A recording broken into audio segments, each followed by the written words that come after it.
quisiera empezar el sermón de hoy hablando de un personaje muy conocido. No sé si usted conoce su nombre, Usain Bolt. ¿Quién conoce el nombre de esta persona? ¿Sabe quién es Usain Bolt? Sí, Usain Bolt es un conocido atleta, ex atleta jamaiquino. Dice que tiene los más grandes récords a nivel de atletismo. Ganó muchas competencias en los Juegos Olímpicos y muchas competencias en los Juegos de atletismo a nivel mundial.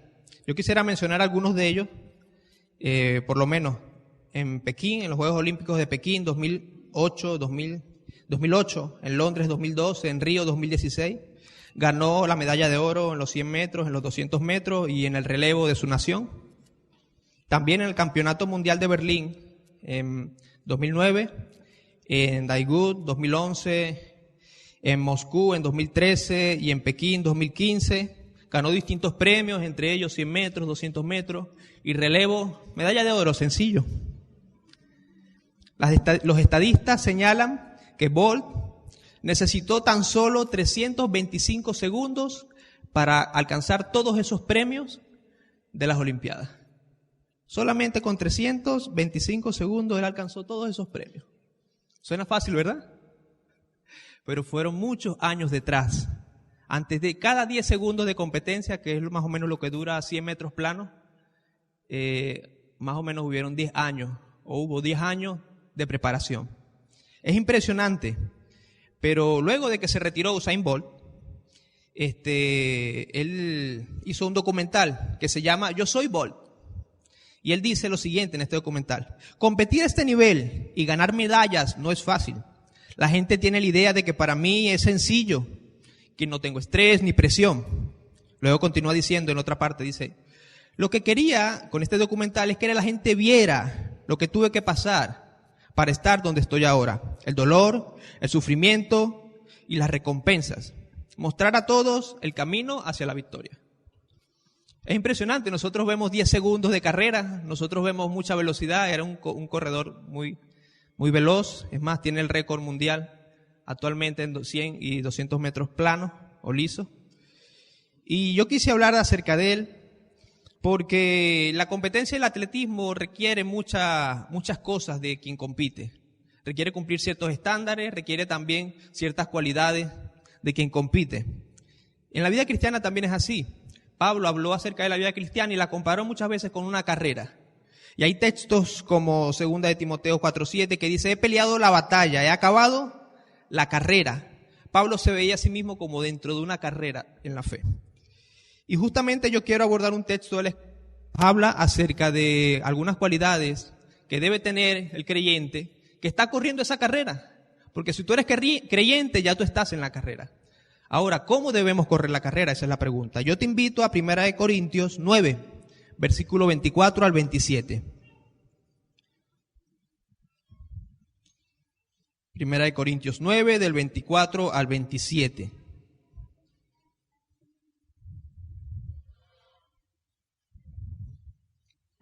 ¿Lo tenemos? Muy bien, dice así. ¿No sabéis que los que corren en el estadio todos a la verdad corren, pero uno solo lleva el premio? Corred de tal manera que lo tengáis. Todo aquel que lucha de todo se abstiene. Ellos a la verdad para recibir una corona corruptible, pero nosotros una incorruptible. Así que yo de esta manera corro, no como a la aventura. De esta manera peleo, no como quien golpea el aire, sino que golpeo mi cuerpo y lo pongo en servidumbre, no sea que habiendo sido heraldo para otros, yo mismo venga a ser eliminado. Y es notable que Pablo está hablando aquí como de una carrera, ¿verdad? Es lo primero que Pablo dice allí. ¿No sabéis que los que corren en el estadio todos a la verdad corren, pero uno solo se lleva el premio? Corred de tal manera que lo tengáis. Ese es el versículo 24. Hermano, hoy con este sermón, lo que queremos ver o lo que queremos ver aquí en la Escritura es que el enfoque, la disciplina y el dominio propio son indispensables para vivir la vida que Dios le agrada. La vida que Dios le agrada tiene que estar llena de enfoque, tiene que estar llena de disciplina, tiene que estar llena de dominio propio. Sin esas cosas no podemos vivir la vida que a Dios le agrada. Cuando Pablo dice, corred de tal manera que lo obtengáis, este es un llamado a vivir la vida cristiana como se debe. Pablo no está hablando aquí de que unos van a alcanzar la salvación y otros no. Pablo lo que está diciendo es que nosotros debemos buscar, perseguir ese estilo de vida que nos lleva al premio. Como que quien va a asir un premio, como quien va a agarrar un premio, ese estilo de vida que agrada a Dios. La vida del atleta, él cuando va a competir, él no dice, bueno, voy a competir, pero bueno, no importa si gano o no gano. El atleta busca competir y hacer su mejor tiempo, romper su marca, ganar tercero, segundo, primer lugar. Y lo que dice el apóstol Pablo es que nosotros corramos de tal manera que lo tengamos con una mirada puesta en una meta, en una victoria. Entonces la vida del atleta es una vida de empuje, es una vida de mucho sacrificio, es una vida de empeño, es una vida donde él corre por una victoria. No es una vida mediocre, un atleta que realmente busca la victoria no es una vida mediocre, no es una vida que desmaya y se queda allí, sino que es alguien que compite de manera continua, se levanta, él no mira atrás, se esfuerza. Hermano, la vida del creyente debe ser así. Nosotros que estamos en la fe debemos correr la carrera como se debe. No hay distintas maneras de vivir el cristianismo. La manera de vivir el cristianismo está aquí, como dice la palabra. Y esa es la manera en la que estamos llamados a correr. No hay otra forma, no hay otro camino, no hay atajos. Si usted ve en las Olimpiadas, cuando usted ve que ellos están corriendo por lo menos alrededor de la pista, si ellos se salen de su carrera, ¿ellos son qué? Descalificados. Ellos no llegan al final, aunque pudieron haber llegado primero, pero si pisaron la línea del competidor, ellos son descalificados. En la vida cristiana es así, hay una sola manera de vivir la vida cristiana, y es en sumisión, sujeción a la palabra de Dios. Entonces Pablo lo que dice es que corramos de tal manera que la alcancemos, que obtengamos el premio. Ese es como el imperativo para nosotros. Y cuando leemos el versículo 25, él habla de abstenerse. Él dice el versículo 25, de todo aquel que lucha, de todo se abstiene. Ellos a la verdad para recibir una corona corruptible, pero nosotros una incorruptible. Entonces Pablo acá está pensando en otra de las disciplinas en esos tiempos, que era la lucha. Entonces él dice que los luchadores en esos tiempos se abstenían de muchas cosas, igual que los atletas en estos tiempos. Un atleta serio que tú le preguntas, él no te va a decir que come hamburguesa todas las noches, que toma refresco cada vez que quiere, que se va de fiesta cada vez que quiere, que entrena los días que le da la gana. Él no te va a decir eso. ¿Por qué? Porque no forma parte de la preparación, no forma parte de su vida. Entonces, cuando la palabra dice aquí que todo atleta, que todo aquel que lucha de todo, se abstiene, esa palabra en otras versiones también es descrita como disciplina. Todo aquel que lucha, un deportista, él se abstiene de muchas cosas, él se disciplina. Y la abstinencia, en el diccionario dice que es una renuncia voluntaria a complacer un deseo o apetito que se entiende como placentero. Abstenerse, ¿qué es? Es renunciar voluntariamente a algo que me es placentero. Y la disciplina supone la capacidad para cumplir ciertas tareas de manera constante, para controlar, y también la capacidad para controlar los impulsos. Entonces, hermano, vemos cómo esta palabra tiene que ver con dos cosas. Tiene que ver con tener la capacidad de cumplir tareas constantemente, hacer algo constantemente. Usted le pregunta a un músico y usted le puede preguntar fácilmente a un músico profesional y él te dirá, no, bueno, yo estudio tantas horas al día. ¿Pero por qué tanto? Bueno, porque eso es lo que demanda mi carrera. Tú le preguntas a un atleta como tal, un deportista, y ellos entrenan todos los días. Y a veces varias veces al día. ¿Pero por qué? Porque eso es lo que demanda la carrera. Y así distintas carreras, distintas disciplinas demandan este tipo de actitud. Amado hermano, como creyentes, nosotros también debemos vivir una vida así, con una mentalidad como un atleta. La vida cristiana no está para vivirla, bueno, un día obedezco, bueno, varios días no, otro día, ahora sí voy a obedecer, ahora sí me reconcilio con el Señor. y estoy tiempo apartado. Bueno, voy a volver otra vez. No, eso no es correr la vida cristiana como el Señor quiere. El Señor quiere que corramos la vida cristiana con empuje, con fuerza, con la vista puesta en la meta. Del creyente, hermano, se requiere igualmente abstenerse a veces de muchas cosas. Como dice la palabra ahí, el que lucha de todo se abstiene. De nosotros los creyentes muchas veces se nos llama a abstenernos de cosas que para nosotros son placenteras, a la vez de ejercitarnos en aquello que nos ayuda, que obra para nuestro bien.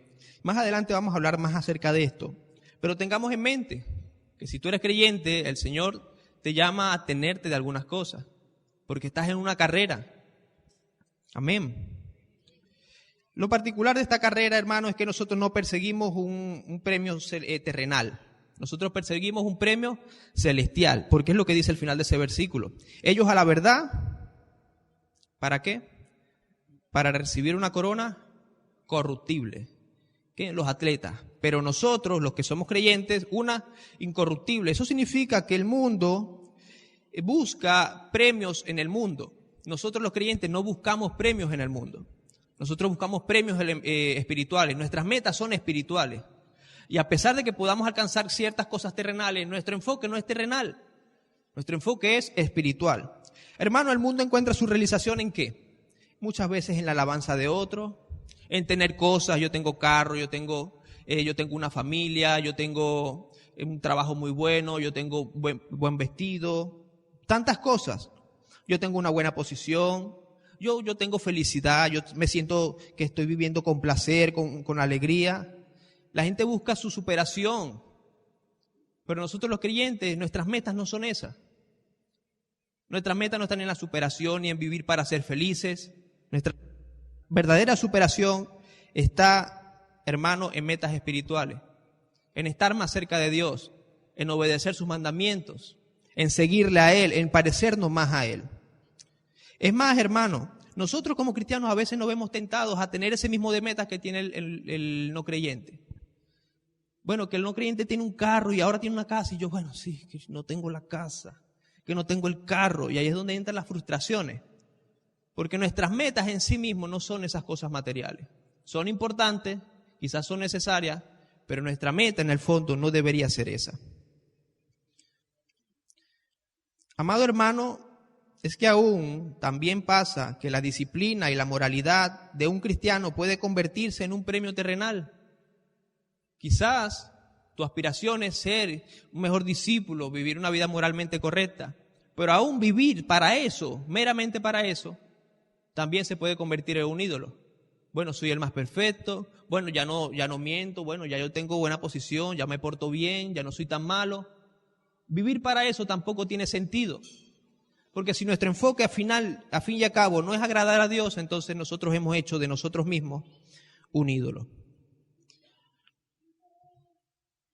Amado hermano, el creyente busca logros espirituales para la gloria de Dios. El creyente busca, por amor a Él, serle obediente.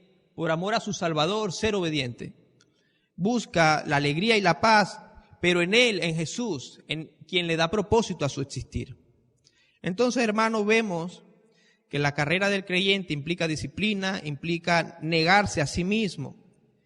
Y que esto lo hacemos no para gloria de nosotros, sino para la gloria de Dios. Muchas veces, hermano, vamos a tener que abstenernos de cosas y Dios nos reta a abstenernos de cosas para la gloria de Él. Porque ¿qué importa más? ¿Nuestra felicidad o la felicidad del Señor? ¿Qué importa más? Que el Señor esté agradado, ¿verdad? Al final, ¿quién es quien nos salvó? ¿Nosotros mismos o Él a nosotros? Entonces nuestra lealtad es hacia Él, nuestra fidelidad es hacia Él, nuestro amor es hacia Él. Y si podemos hacer algo para hacerlo feliz, lo vamos a hacer si somos verdaderos creyentes. Hay algunos aspectos de los que habla Pablo, y aquí habló de disciplina, abstenerse, pero también en el versículo 26 y 27 él habla de enfoque. El creyente debe mantener un enfoque correcto en su vida, apartándose del pecado y practicando el dominio propio. Y el versículo 26 lo que dice es que así que yo de esta manera corro, no como a la aventura. De esta manera peleo, no como quien golpea el aire, sino que golpeo mi cuerpo y lo pongo en servidumbre, Vamos a dejarlo hasta allí. Entonces, Pablo lo que está refiriéndose aquí es que él corre con una meta. Él dice, yo de esta manera corro, no como a la aventura. Es decir, yo tengo un propósito, yo tengo una meta. Yo no estoy corriendo hacia cualquier lado como una gallina sin cabeza. Dice, yo peleo no como quien golpea el aire. Imagínese un boxeador con los ojos tapados. Él no está peleando ahí con un enemigo que no conoce. Él sabe lo que está haciendo. Entonces, hermano, esto habla de enfoque. Pablo tenía un enfoque claro en su vida. Y nosotros en esta carrera de la fe, nosotros muchas veces perdemos el enfoque. Nosotros regularmente, ya es muy fácil perder el enfoque. Es muy fácil perder el enfoque, como dice la palabra, en lo que te ofrece el mundo. Los deseos de los ojos, los deseos de la carne, la vanagloria de la vida. Eso es lo que ofrece el mundo, no es lo que dice la palabra. Y que no amemos al mundo ni las cosas que están en el mundo. Es muy fácil, hermano, embelezarse en las cosas que da este mundo, pero ese no es el enfoque. Pablo tenía un enfoque claro. Pablo tenía una meta. Y Pablo lo que está diciendo es que él tiene un propósito. Y el creyente, nosotros los que estamos acá, debemos conocer cuál es nuestro propósito. ¿Cuál es tu propósito? ¿Para qué estás acá? ¿Para qué Dios te llamó? Si Dios te llamó, ¿es para hacer qué? ¿Lo sabes? Amado hermano, nosotros deberíamos saberlo, porque sin enfoque no sabemos para dónde vamos. Usted puede estar haciendo planes, proyectos de vida, pero si al final no lo llevan al propósito de Dios, usted y yo habremos fracasado. Estaremos golpeando el aire, estaremos corriendo hacia donde no tenemos que correr. El enfoque de Pablo era misionero. Nosotros lo vemos en el versículo 22, que dice, a todos me echo de todos, para que de todos modos salve a alguno. Pablo lo que estaba diciendo en el contexto, él se había como culturalizado, él se había adoptado ciertas cosas de las culturas, había estado con distinta cantidad de personas y amoldarse un poco a ellos, a su forma de pensar, para llevarle la palabra de Dios. Y él dice que él a todos se hizo de todos para alcanzar a algunos, de manera que su enfoque era un enfoque misionero. Él estaba centrado en salvar vidas. Su enfoque también era el evangelio. El 23 dice, y esto hago por causa del evangelio, para hacerme copartícipe de él.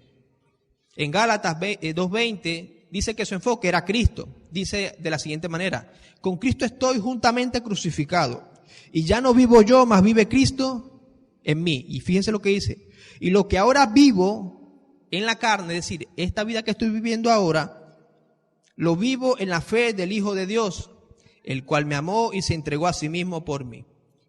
Entonces el propósito de Pablo no era el propósito de Pablo, no eran sus deseos, era vivir para la gloria de Dios, era vivir como Cristo le decía. Él tenía un Señor y él estaba claro acerca de eso. Ahora, nuestras metas, hermano, ¿qué reflejan? Nuestras metas reflejan el señorío de Cristo en nuestra vida. Cuando yo voy a tomar alguna decisión en mi vida, yo le pregunto al Señor, yo, Señor, ¿esto es lo que tú quieres? Señor, está empezando este año, ¿qué es lo que tú quieres que haga? ¿Esto está dentro de tu plan, de tu propósito? Yo quiero tomar cierta decisión, me quiero ir del país, quiero cambiar de trabajo, quiero hacer familia.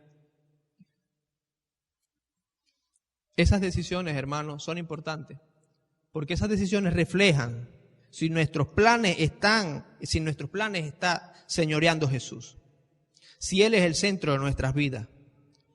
Nuestras metas, hermanos, muchas veces son terrenales, son de este mundo, son de alcanzar todo. Entonces tú ves, quizás le preguntas a un joven, ¿qué quieres hacer? No, bueno, yo quiero tener mi carrera, ser un profesional. Ok. ¿Y luego? Bueno, tener un trabajo, un buen trabajo y dinero. ¿Luego? Bueno, tener mi casa. Y yo, no, primero tener una moto. ¿Y luego? No, luego tener un carro. Ok. ¿Luego? No, una casa. Ok, bien. ¿Y luego? No, casarme. ¿Y luego? Bueno, tener un hijo, uno nada más. Y luego, viajar por todos lados. Y así todas nuestras metas son del mundo. Generalmente, sobre todo si no es creyente. ¿Y Dios dónde está? ¿Quién hace lo que Dios nos llamó a hacer? ¿Quién cumple las metas que Dios nos propuso?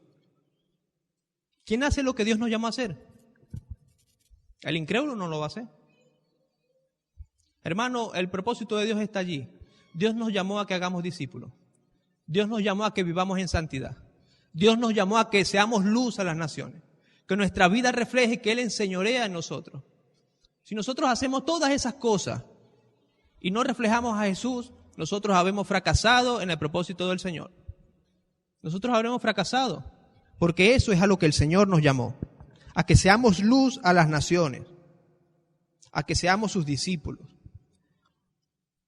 No estoy diciendo, hermano, que aspirar a estas cosas está malo o es malo, no. El punto es que cuando Dios, Jesucristo, está en su justa posición en nuestra vida, todo lo demás cobra sentido. Repito, cuando Jesucristo está en el justo lugar en nuestra vida, cuando es el Señor, el Rey, todo lo demás, la casa, la familia, la carrera, el trabajo, los niños, todo eso cobra sentido. Tú le preguntas a una madre, pero ¿por qué tú crías a tu hijo? ¿Por qué no trabajas y te empoderas? Bueno, porque Dios me llamó a que yo criara a mi hijo. Y yo lo hago con alegría. Y tú le preguntas a un padre, pero ¿por qué te esfuerzas tanto trabajando, tanto trabajando? Bueno, porque Dios me llama a que yo debo sostener mi hogar. Y yo debo hacerlo. Y todas las cosas en tu vida empiezan a tener sentido. Pero no es sino hasta que Jesucristo está en el centro de tu vida. Y vas a hallar gozo y alegría en esa forma de vivir. Pero si haces todo y al final no lo haces para la gloria de Cristo, finalmente vas a terminar cansado, frustrado y vas a haber fallado en el propósito que Dios te dio. Y Pablo tenía enfoque, hermano. Pablo era un hombre de enfoque. Y el último punto, lo que vemos aquí en este pasaje, es que Pablo tenía un enfoque en la piedad. Y es lo que dice: golpeo mi cuerpo y lo pongo en servidumbre. Y eso tiene que ver con dominio propio. Él sabía que la batalla más cruenta del cristiano es contra sí mismo. Él golpeaba su propio cuerpo, es decir, él lo sujetaba, lo ponía en servidumbre. Él sabía que su batalla era consigo mismo, con sus malos deseos, con su concupiscencia, con su carne, con el mundo que lo atraía. Hermano, es una realidad que tú y yo vivimos en estos cuerpos y el Espíritu Santo está en nosotros, pero en nosotros también está una carne que se levanta, hay concupiscencias, malos deseos. Y nosotros debemos estar conscientes que esa carne en nosotros muchas veces quiere levantarse, quiere señorear. Y por el poder del Espíritu Santo nosotros podemos tener dominio propio y sujetarnos a Dios. Solamente los creyentes tienen esta capacidad. Amado hermano, el pecado es un problema. El pecado es un obstáculo. El pecado, dice Hebreos 12, que es un peso muerto. Dice: despojémonos de todo peso y del pecado que nos asedia. Imagínese un atleta que usted va a empezar una competencia y usted agarra y se pone un bolso full de ladrillos de piedra y dicen: corre. ¿Usted va a correr? Puede ser que corra, pero no va a correr muy lejos, ¿o sí? El pecado es así, mi hermano. El pecado es como un lastre, algo que te impide correr, algo que te ralentiza. El pecado es un obstáculo. El pecado debemos verlo como algo que no tiene beneficio, que no trae gozo de verdad, que nos aleja de Dios, que nos destruye. El pecado nos corrompe, el pecado nos insensibiliza, nos aleja de Dios. Amado hermano, el pecado destruye al pecador, el pecado destruye a su entorno, el pecado es letal. Y Pablo dice: dominio propio. Yo domino mi cuerpo porque yo sé que el pecado es letal. Y si yo me dejo llevar por el pecado me va a destruir. Y aun siendo creyentes, hermanos, nosotros batallamos con pecado. Nosotros tenemos lucha. Pero es lo que dice Hebreos: despojémonos de todo peso y del pecado que nos asedia. Hay un pecado que está allí, que es pesado, y que nosotros debemos apartarnos de él. Debemos arrepentirnos. Debemos pedir la ayuda al Señor. Amén. Amado hermano, quizás esto suena un poco como yoísta, de que tú puedes, tienes que hacerlo, tú. Pues yo quisiera recordar algo, hacer un paréntesis acá. Es que tú y yo no estamos en esta carrera si no fuera por la gracia de Jesús. Tú y yo no estamos en esta fe si Jesús no hubiera abierto nuestros ojos. Si Él no nos hubiera hecho ver nuestra quiebra espiritual, que nosotros estamos mal sin Dios. Nosotros estamos en esta carrera y todos los que son creyentes están corriendo, pero eso es por la gracia de Dios. Y el Señor dice que nos ha dado todas las cosas que necesitamos para la vida de la piedad. Todas las cosas que necesitamos nos ha dado su palabra, nos ha dado el Espíritu Santo, nos ha dado los hermanos, nos ha dado todo el fruto del Espíritu, todas esas cosas, ese poder espiritual que nos ha dado el Señor para vivir así. Es Dios, es un regalo de Dios. Entonces no es algo que está en nuestra fuerza. Dios tiene poder, pero Dios no va a hacer todo por nosotros. Hay algo que nos corresponde a nosotros y es lo que Pablo dice. ¿Qué es lo que Pablo dice? Lo que Pablo dice es que sino que golpeo mi cuerpo y lo pongo en servidumbre. Entonces nosotros vamos a tener que muchas veces golpear nuestra lengua, porque hablamos de lo que no tenemos que hablar, tenemos que golpear nuestros ojos, tenemos que golpearnos el pensamiento, ¿será? Porque pensamos en lo que no tienes que pensar. Tenemos que golpear nuestras manos si agredimos a alguien. Muchas veces, hermano, tenemos que hacerlo, porque eso es lo que nos llama el Señor. Ese es el ejemplo que vemos en el apóstol Pablo. Hermanos, si nuestros planes no reflejan a Dios, no tienen forma de Dios en ningún lado, nosotros debemos reconsiderar, hermano, porque nuestros planes deben tener la forma de Dios. Que tengamos metas espirituales, hermano. Estamos empezando el año. ¿Cómo vamos con la oración, con la lectura de la palabra? Como decía Ramón, como oraba, vamos a proponernos estar más cerca de Dios. Vamos a hablar a Dios. Cercano está Jehová a todos los que le invocan. A todos los que le invocan, de veras, es lo que dice el Salmo. Jehová está cerca de los que le buscan, pero a los que le buscan de verdad. Amado hermano, pongámonos metas así, de orar más, de hablar con Dios, de estar cerca de Él. Pongámonos metas de atender aspectos de nuestra vida que están mal. Si yo me doy cuenta que tengo un pecado, yo no ocultarlo, sino acercarme a alguien o pedirle al Señor ayuda. Hermano, ve, tengo este pecado. He estado ocultándolo mucho tiempo o no me había dado cuenta, pero ayuda. No quiero seguir ahí. Hermano, eso es lo que tenemos que hacer. Eso es deslastrarse. Eso es quitarse el peso muerto. Porque si no, no vas a cumplir lo que el Señor quiere que tú hagas. Y tenemos muchos ejemplos de hombres que empezaron muy bien y terminaron muy mal. Y ejemplos bíblicos. Y eso es lo que Pablo dice al final. Pablo se preocupaba al final porque dice, no sea que habiendo sido heraldo para otros, yo mismo venga a ser eliminado. Esa palabra es desacreditado o descalificado. Pablo le preocupaba el hecho de que él era un predicador del evangelio y era reconocido así, pero él le preocupaba que por no dominarse, por su pecado, por su culpa, en el futuro vaya a ser descalificado, desacreditado. Y eso nos lleva al último punto. Quienes estando en la fe no viven piadosamente, están expuestos a perder su credibilidad y ser descalificados. ¿Cuántos acá no conocen a uno que era el pastor, pero ahora es un borrachito que anda en la calle? Ahora es una persona que no tiene nada que ver con Dios. ¿Cuántos no conocen a personas así? O personas que eran predicadores, que eran buenos hermanos en la iglesia, pero que ahorita están en el mundo. ¿Cuántos no conocen a alguien así? ¿Ustedes creen que eso pasó de un día a otro así? ¡Pac! No.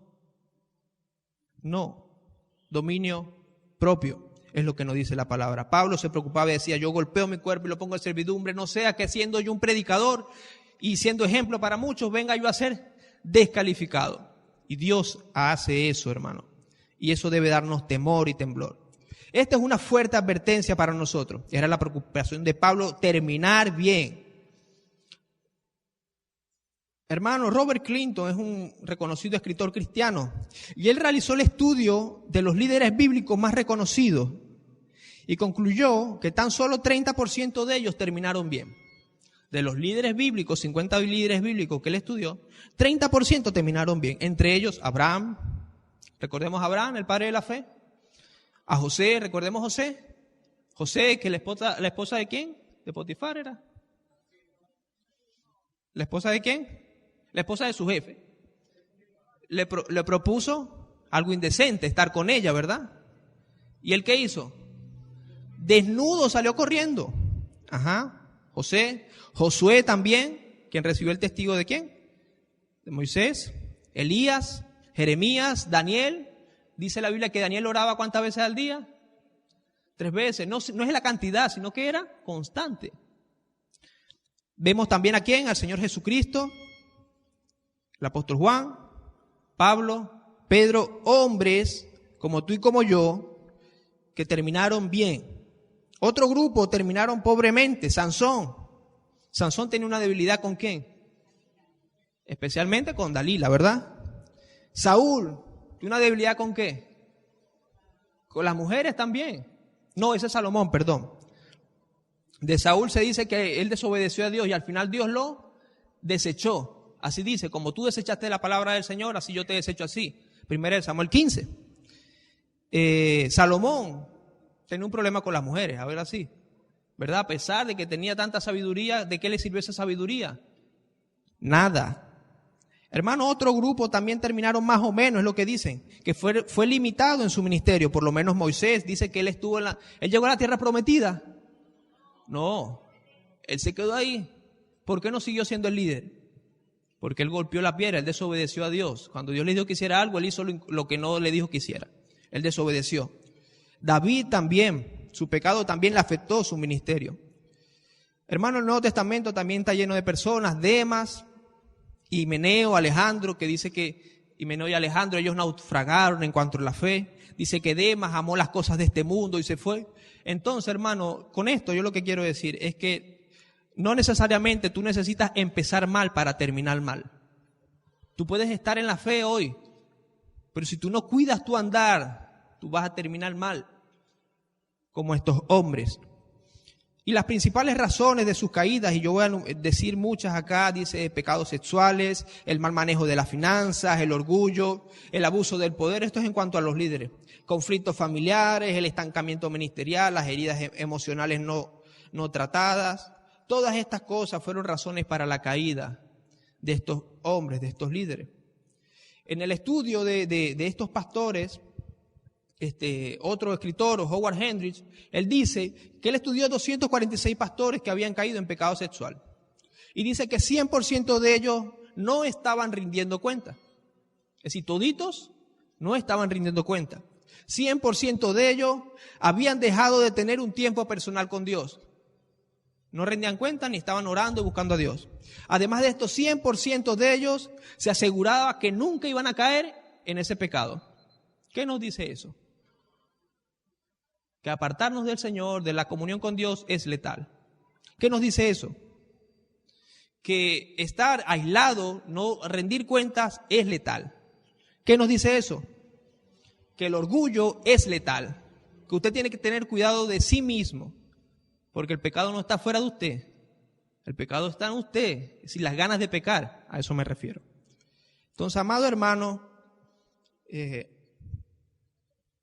serio, hermano. Esto es serio. Esta es una realidad que nos advierte que tenemos que ver cómo corremos la carrera. Esta carrera del Evangelio es una carrera que tenemos que correrla con enfoque.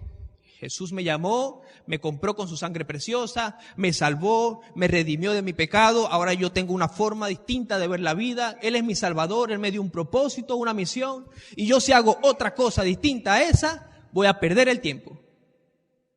Señor, ayúdame a hacer lo que tú quieras que yo haga, en mi familia, en mi trabajo, con mis hijos, con mi esposa, en mi iglesia, pero ayúdame a hacer tu voluntad. Ese debe ser el enfoque del creyente. Lo otro es que el creyente es disciplinado. Hermano, nosotros no nos dejamos llevar por nuestras emociones. Hoy tengo ganas de orar y mañana no tengo y no oro. No, hermano. La disciplina es eso. Orar cuando tengo ganas y cuando no tengo ganas. Cuando siento a Dios que está cerquita ahí y cuando siento que Dios está un poquito lejos. Porque nosotros no nos dejamos ya ni por sentires ni por emociones, sino por convicciones.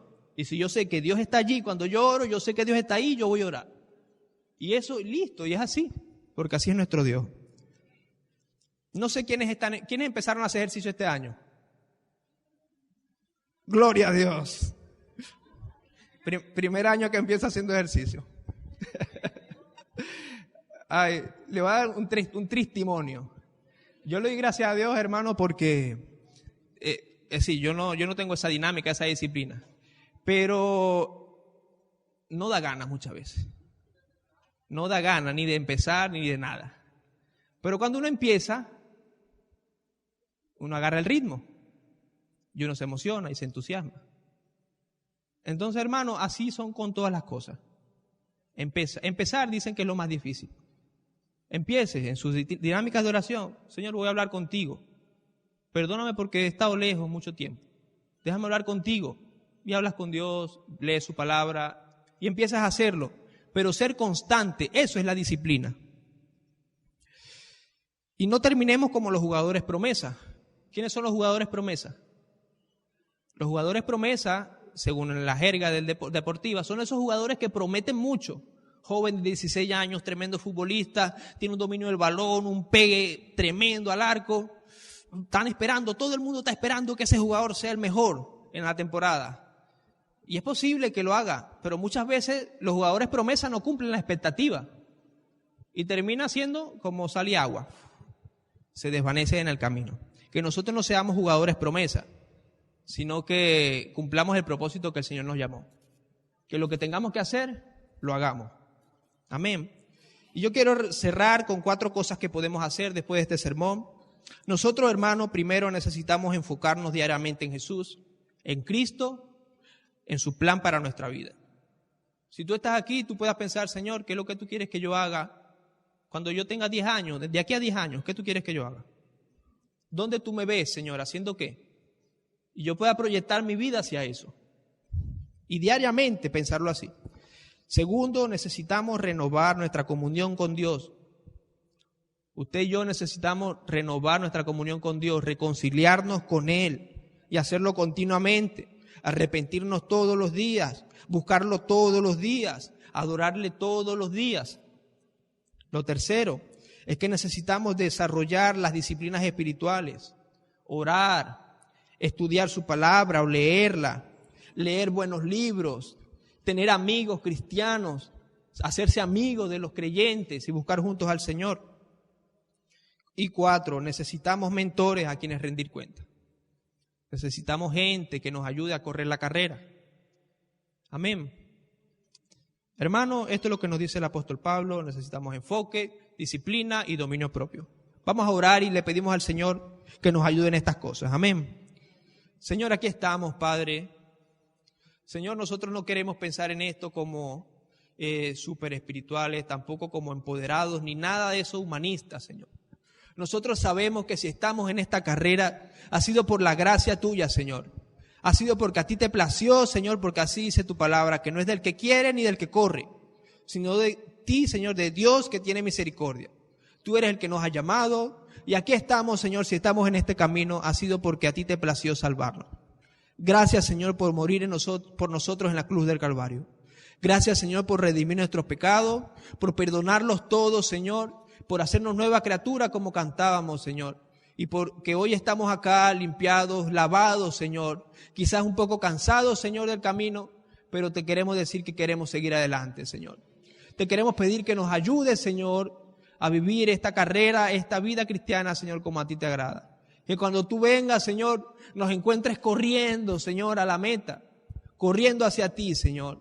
Que no nos permitas, Padre, distraernos en nuestras metas personales, en las metas que pone el mundo, Señor, en las cosas del mundo enredado, sino que nos permitas vivir enfocados en ti, Señor, lo que tú quieres que nosotros hagamos en todos los aspectos de nuestra vida. Ayúdanos, Señor, por favor, porque es fácil perderse, Señor. Ayúdanos, Señor, a tener el dominio propio que necesitamos, Señor, a ser disciplinados, Señor, a ponernos metas, Señor, alcanzables, metas, Señor, que te honren, que te agraden a ti. En el nombre de Jesús, Señor, te adoramos, te bendecimos y te damos gracias, Señor, porque estamos en la mejor carrera, Señor. En la carrera hacia ti, en la carrera que nos lleva, Señor, hacia el cielo. Toda la gloria y la honra, Padre, sea a ti. Amén y amén. Dios le bendiga, amados hermanos. Denle un aplauso al Señor Jesucristo.